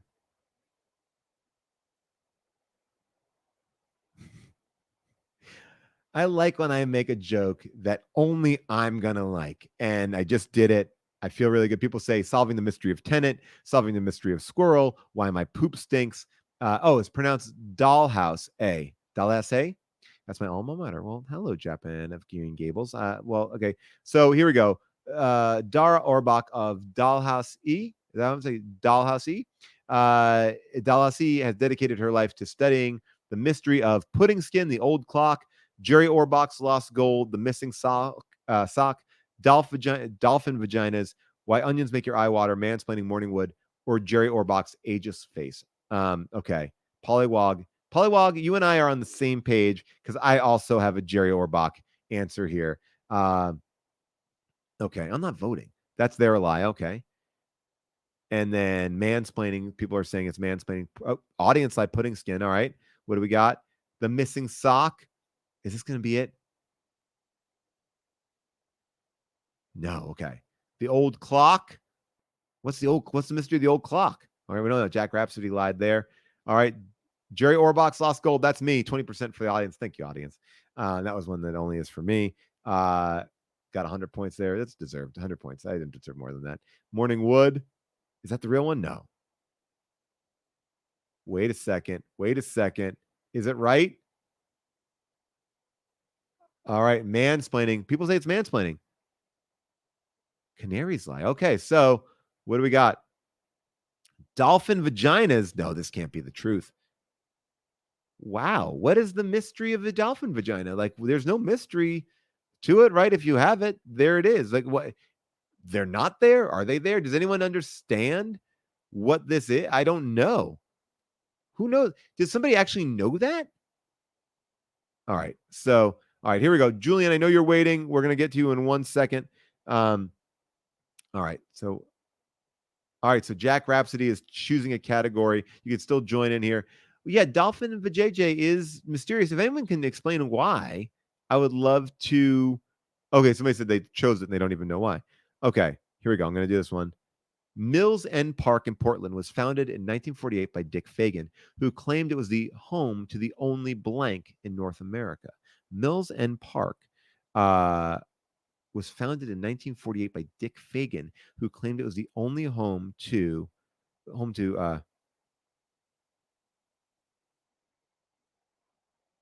okay. I feel like I'm killing it. What's so upsetting about Jackbox is when you feel like everyone will love this one. And I'm often on the side of like, no one's on my side on this. All right. So, okay, here we go. The Genuine Fagan Collection, the Buffalo Herd, Bigfoot, the Zoo, Glory Hole, Koala, Leprechaun Colony, Dick Fagan, Money Tree. Okay, so we got a lot of good ones here. We got a lot of good answers here. Oh, I got to choose an answer. What's the truth? Okay, I'm gonna say koala. Okay, Buffalo Herd, 13%. Okay, here we go. All right, this may be the last round of this one. All right, let's see. Glory Hole. Was it Glory Hole? I don't know. I don't know exactly what's happening. I'm enjoying it, but I don't know what's happening. I don't know what's Arnie. I want to understand it, but I also feel like because the volume's down and I'm trying to like read here and do this and I'm not on my phone. So there is someone gets the real answer and then they just put it forward. It will list the truth last. Okay. So, or that's like a dummy. So we're voting. Oh, we're getting points when we vote for what is true and we're all lying. Is that what it is? Great. I love it. That's the audience lie. The money tree is the audience lie. I'm drinking this thing that's disgusting, by the way, and I keep on drinking it. It's called Clean, and it's yerba mate tea. Okay, but I'm still drinking it. We're all confused, but this is a great way to kind of settle ourselves because we're getting to Julian in just a second. Leprechaun Colony, I said, was the only home of Dick Fagan. Okay, this is all right. So somebody is explaining it here. Thank you, PhD Wumbo. That's how it works. All right. We're going to pull this out for right now. I'm going to remove this for a second. That was great. A great round. We're never finishing games, but it makes me want to do more game nights. Should we do more game nights? Maybe we should. A lot of people are watching, which is great. But let's bring in our buddy, our good friend, Julian. I'm going to add him to the stream. What's up, buddy? Oh, my God. You're here. I sounded like a robot there, but now I'm here. Julian, I'm so excited.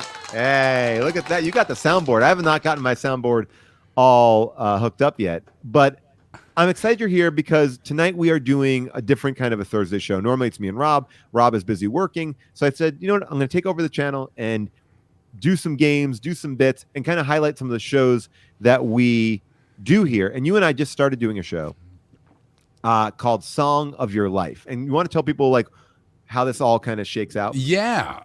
It was an idea that Paul had and I've done stuff like this where I'm essentially, we find someone from the Discord, from the Friend Zone Discord, and we basically bring them on. And we ask them what their favorite song or what the song they identify most closely with is, and then Paul talks to them while I rewrite the song to custom fit exactly who they are.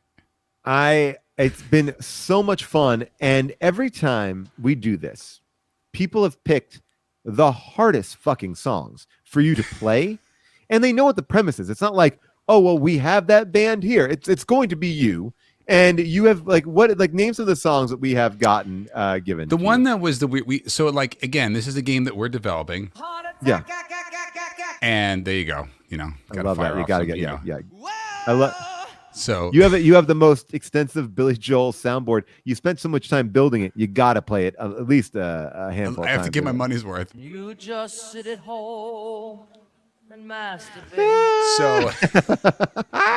So yeah, the first time we did it, and he was a lovely man, and it was a very serious conversation that you and Rob had with him. But the song was, I think it was Led Zeppelin's "In the Evening," which is basically about having sex with an underage girl. So I somehow had to retrofit this song about having sex with an underage girl to be about this guy's sort of passion for graphic novels and design. And he was a lovely guy. There was nothing about him that was creepy. There was nothing about him that was untoward. But that song had to be kind of heavily retooled. Yeah. Yeah, and I think it begs, it's like there's a disconnect. It's like, oh, so I guess he didn't hear the lyrics, or maybe he did, and he thought it meant something else. Well, that's where I fall. I fall in this idea where I'm always like, I love this song, but I haven't really thought about it. Then someone explains it to me. I'm like, oh, right. My milkshake brings the boys to the yard. I did not know that was about jerking people off in the backyard. I did not. Is that what it's about? I'm like 95% positive that's what it's about. Somebody told me that was what. Sorry, go ahead. But I mean, right? That's what my milkshake brings all the boys to the yard. Yeah, right. Yeah. I mean, I thought she was just talking about like her objectifying her. It's like, I'm a milkshake and that brings all the boys to the yard. But I didn't realize the milkshake was like a move she pulled. I thought it was like that, like she's shaking milk. She's like, because it's, again, I want to get like this is. Me, I'm family friendly Paul Scheer. So I don't want to get into that, but I thought that I thought there was a lot of imagery there if you were to look at that. People in the chat don't seem to be 100% on board with this theory, so I feel but that's actually this is actually bringing more to your point that like you don't understand lyrics at all because you created an entirely alternative narrative for the song, which is totally viable but very bizarre. By the way, it just seems like hey, look, I used to be known for giving really great HJs, and so I wanted to write a song about it. Oddly enough, I sat with Miss Milkshake I sat with Khalees for freshman lunch. We went to high school together. Oh, really? You actually have a pretty, because you went to school in New York, and you have a pretty amazing lineage. Like you grew up like next to Jordan Peele too, right? I grew up next to Jordan. I mean, I went to the LaGuardia High School for Performing Arts, which is the Fame High School. Whatever. Oh wow, okay.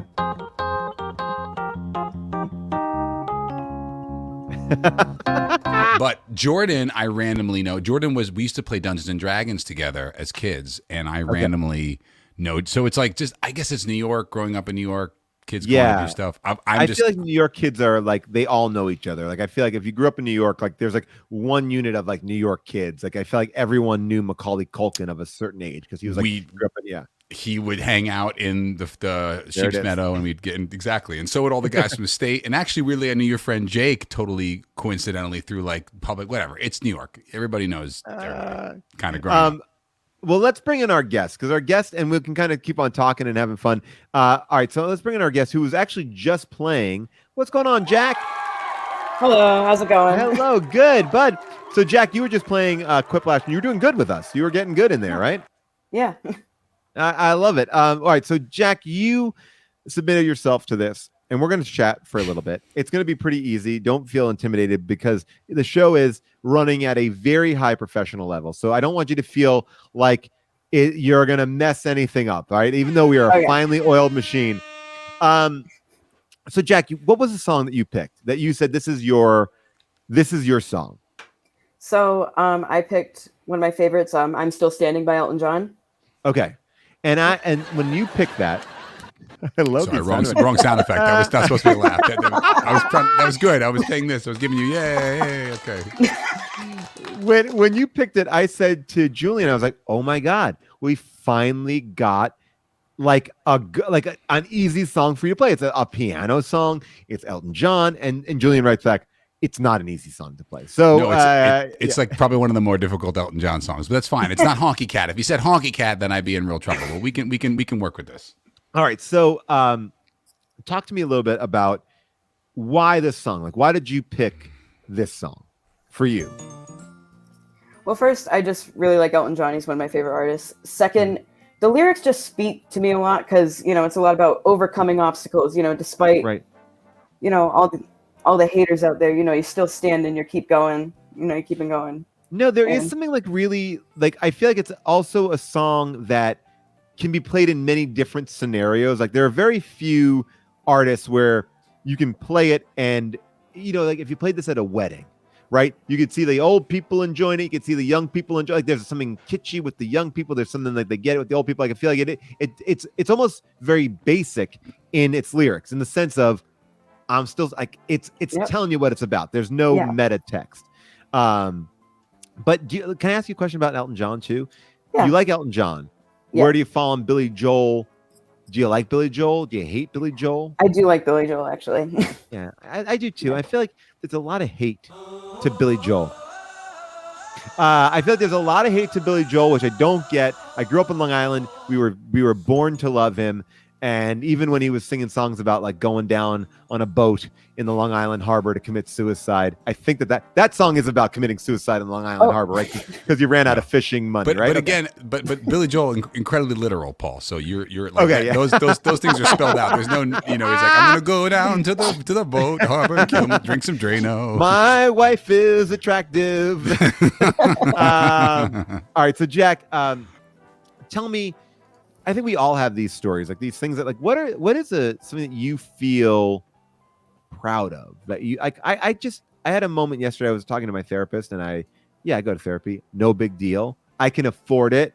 No, I go to therapy, but I did something with. I had a moment that I was like, I'm actually proud of myself. I did this, and I think throughout your life, there's these like small moments, there's big moments. Like, talk to me about some of these moments where you overcame something. Like where you're proud of where you ended up. If I have to say, I deal with a lot of anxiety personally. I'm a very anxious person. Yeah. And so, it's not like me to take risks. I like to take the easy way out. But I would say when choosing my profession to be a screenwriter and, moving across the country to Los Angeles to really get that career going, I would say that was definitely something I'm proud of. I'm so proud of you for doing that, and thank you for being so honest with that. Like, so talk to me about that moment. Where were you living? First let's get into that. Where were you living? I was living in Boston. You living in Boston, right? Which is a major metropolitan city, but a very different city than LA, right? And you feel like I gotta be in LA. I gotta move out here. I gotta make this. I gotta be in the place where it happens. Like Lin-Manuel Miranda says in Hamilton. You move out here, and do you know anybody out here? Not really. Like, I don't have family out here. All the friends I've made so far are just from school. Okay. So it was definitely kind of a big risk going from all my family and friends being one place and then just going to somewhere I know nothing about. I don't know anybody, and it's crazy. Do you mind if I ask you how old you are? 19. 19. My gosh, Jack, you're a young man. Great. So you're 19 years old. Your first year in college is a pandemic year? Yep. So you're in a dorm right now. Yep. And have you been to a class yet? Not in person. Okay. Wow. Do you have a roommate? Nope, it's just me. Whoa. So what is this like? What is this world like for you? Alone in a dorm, you can't go to classes. Are you enjoying talk to me about this college experience? I'm fascinated. Like, I'm enjoying it. At first it was kind of hard because you're so isolated. You're by yourself, right. You're quarantined. But as time goes on, you get more social, you meet the people in your classes, and suddenly you make, good friends, good connections. And are you making Zoom friends? Are you friends? Yeah. But I also imagine, I'm a writer as well, like that being kind of trapped in a small room kind of like Barton Fink or something like that, you are maybe forced to write a little bit more. You're forced to kind of focus in. Do you feel like you've been productive in this last couple of months? Surprisingly, yes. Like I've been writing different things here and there, just on and off. Like I'm not really committed to one thing, I don't think. So I've been, working on different scripts. All right, I want to hear a couple things. I have a bunch of questions to ask. The first one is this. Okay. I ask this of anyone who is creative because you have a million ideas. I know you have a million ideas. And I'm not talking about an idea that you had yesterday or a couple of weeks ago, but is there one idea that you were like, there was one night, one day where you're like, this is my meal ticket. And then like a few months passed and you're like, oh my God, that was so bad. Like where you just like, no, like I got to move away from it. Like yes. Okay. Talk to me about this idea. What was that idea? Just so we can enjoy the badness of it. So I had this idea about a couple in a doomsday cult and they try to leave. And I wrote like a few episodes and then I kind of put it off to the side for a few months. And then I come back to it. And I'm like, what the hell was I thinking? What is this? I love it. Like, so like, what was the doomsday cult? Like they were just like the hoarders and they were just trying to like, okay. I'm always kind of amazed at like, because you wrote a couple of episodes, so you were into it. Like you were like, you were deep in on these people, and then you look back on it. And what do you think it was? Do you think it was like the moment that you wrote it in, or is it like what do you think was attractive to you in that moment that then you lost the luster of it? I think because it was like an idea I had only just thought about here and there, and then the pandemic started, and for some reason I thought, this is my time to be productive. I need to write a show now. It's like that idea, like it's like I got like it's like the last call at a bar, and like I'll flirt with this person or that, but like I gotta make a decision, like I gotta do something. Like it's like you just jump, because I felt like that too in the beginning of the pandemic. This idea where we have to be productive. If we're home, we have to be like everyone's writing screenplays and doing a million things, and it's like, well, you could also just enjoy your life and this moment of a break, but everyone. It's a weird culture that we live in. But you also are being exposed to different teachers, different ways of thinking. You're out of high school, you're now in college. Has there been a good piece of advice that has kind of stuck with you from a teacher? Something, it could be very basic. It doesn't have to be about like your life, but about creativity or about process, anything that like you really like look back and go, oh, I like that idea. I would definitely have to say probably just being in, first year of film school, finding your own style and being comfortable with it and being allowed to play with it, I think. Yeah. Because a lot of the time I remember before college, I would go, oh, I can't write this down. This is too weird of an idea. Right. But then over time you learn, no, sometimes the weird ideas are the better ideas. And, yeah, well, the weird ideas are the ideas that make you unique, right? The like if you're trying to make what everybody else makes, you cease to be interesting and different. And you get to like your weird becomes the next Rick and Morty, right? Like, there's something about that. Like, but talk to me about your parents and your family relationship. Like, are they creative people? Do they want you to be doing this? How do they feel about this? I would say it's generally pretty creative. My entire dad's side is all creative. My dad's a musician, music teacher. Okay. My mom's side, on the other hand, all medical, not really into the whole creative idea. And were they excited that you were leaving to pursue this? Because I know it's a hard thing to pursue this field, right? It's not like, it's like a hard, like what, could you tell that they were a little bit like, huh? Or were they like, yeah, go get them? Yeah. At first they were very worried, especially when I said, oh, I want to move to Los Angeles and start my career there. Like, well, can't you do it here in Boston? Yeah. And because I get it, moving across the country, it's a lot. That's a big separation. But after a while, them just seeing kind of the effort that I put into my scripts, they kind of gave in and said, okay, I think you got this. I love that. I love that they're supportive. And do you have any siblings? None. I'm an only child. You're an only child, right? You left them all alone. My dad still gives me grief to this day. He's like, well, you just up and left us. I was like, I left New York when I was like 30. Like, oh, come on now. But I love that you've done this.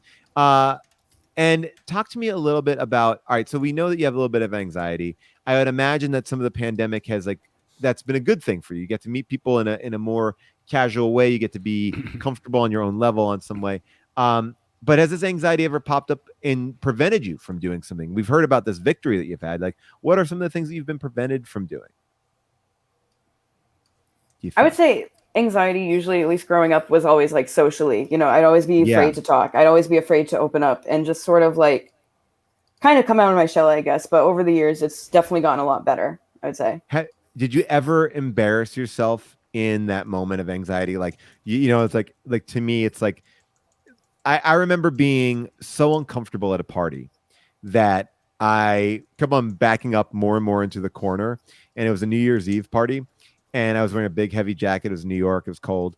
And I guess like I stepped near a candle and the candle like lit my jacket on fire. And I was like, man, this apartment's hot because of a big, heavy jacket. And I was like, oh, it's so hot. And I just saw people's faces like looking at me. I was like, oh, hi. And they're like, you're on fire. I was like, wait, what? And my immediate reaction was to put it out with my hand. And I go to put it out with my hand and my hand gets like covered in like the plastic jacket stuff. And then my hand's on fire. And I'm like, oh, I basically just all I need to do is take off my jacket. But it was a moment of like, I'm trying not to get any attention. I walk into a fucking candle. I light myself on fire and the most attention you could possibly get. Is there ever a moment like that you had where you just like you trying not to do something where you become the center of attention? It just makes all the anxiety that much worse. I'm not actually sure, or at least maybe I repressed it in my head and I just don't remember. Yeah, no, I understand that. Yeah, I mean, it's good that you don't have that. You just came out of high school. You should have like 1 million of those. So it's good. Now, Julian, what do you think? Any thoughts here? I'm good. I mean, I have so much here. I'm trying to get 2 verses out of this. Wow, this is a lot of good stuff here. I'm like 2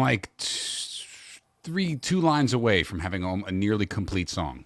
Wow. All right. Well, we'll keep on so talking. give me, if you guys talk for another like 90 seconds, 2 minutes, I think I'll be there.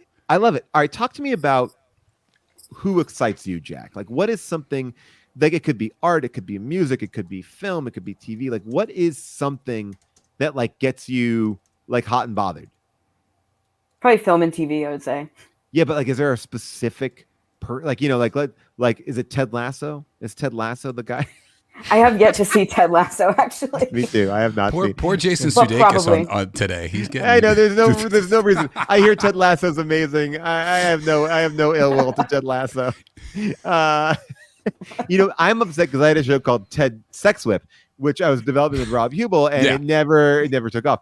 But yeah, like what was the last thing that just got you pumped? Like that you felt like this speaks to me.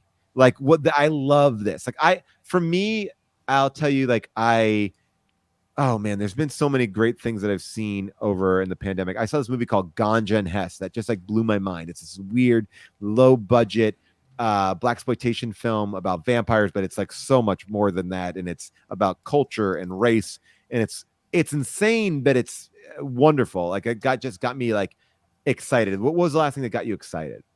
I'll be honest with you, probably Black Monday season 2 got me really hyped. Oh, hey, yeah. See, Jack is not paid by Showtime, but we will pay you for that plug. Thank you so much. I'm excited that you liked it. Well, if you like season 2, you're gonna love season 3. Season 3 is pretty good. I shot nights last week. I will tell you this: there's gonna be some shocking moments. Every episode has a shocking moment. I'm very, very excited. We're coming out soon. We pretty much wrap 2 days before we air. We're cutting it real close this season. Okay, not an ad. I will get off Black Monday. Thank you for watching. Okay, and then I'm going to ask you about one of the things that you miss from Boston, one of the things that you love about LA, and one of the things that you hate about LA. So let's go for Boston first. One of the things you miss about Boston. Probably my dog. What's your dog's name? Lola. Okay. Lola, you'll get to go back, right? And then, what kind of dog is Lola? She's a beagle. Oh, beagle. Oh, cute. The best. All right. And what's one of the things that you love about LA? I know you haven't really gotten a chance to experience it that much, but what one of the things you really like? That's a hard one because there's so many good things about it. I just love how there's so many different things all in one place. Like you got the beach, you got different neighborhoods, you got the city, you got right, country. You can kind of go anywhere. I like that. Okay, yeah. Great. I love that. You can choose your own adventure. All right, and then finally, one thing you hate about LA. It's something that you're just not on board with, and that's fine. We all have them. So what's the one thing you don't like? Probably traffic. Traffic is pretty good. All right, Julian, how are we feeling? All right, let's go for it.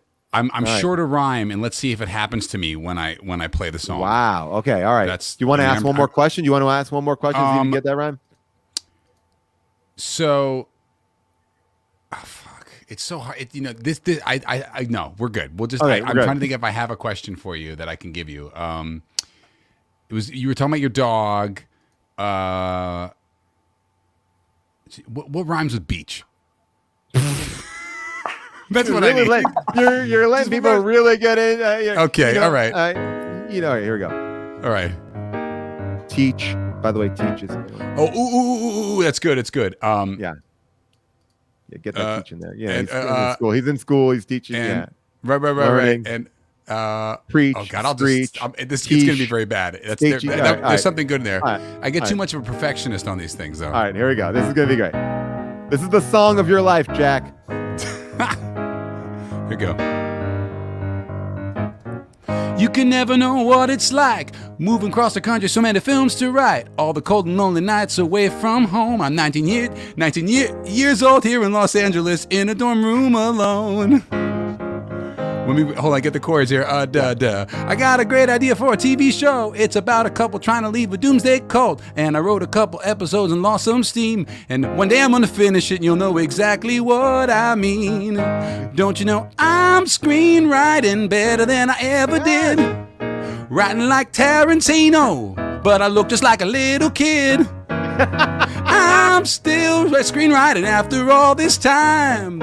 I'm gonna find my own style here at film school, and all my weird ideas that doesn't rhyme. I'm screenwriting, yeah. I'm screenwriting, yeah. There we go. My dad is a musician and my mom's a doc. When I said I wanted to leave, it came quite a shock. I miss my dog, but I love the beach. And then something about something about teaching. I'm learning a lot from my teach. There you go. Yeah. I'm screenwriting better than I ever did. Showrunning Black Monday season 2. I still look like a little kid. I'm screenwriting after all this time. Finding my own style here at film school with all my weird ideas. I'm screenwriting. Yeah. I'm screenwriting. Yeah. Oh man, Julian! Oh my God, that might be my favorite one that we've done. Holy shit! It was like 80% there. 80% there. Knocked it out of the park. People are saying like this is people 100%.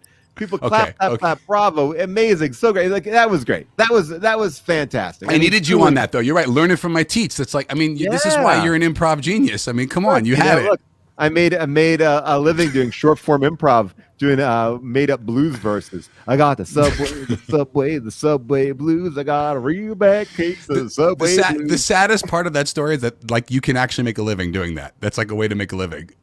First of all, let's talk about making a living. It's a way to get paid, not a way to make a living. I think I was making $25 a show at Chicago. Hey man. And then I went to UCB and made $0 a show, and still make $0 a show at UCB. But I don't complain about it because it's one of the best experiences of my life. It's amazing.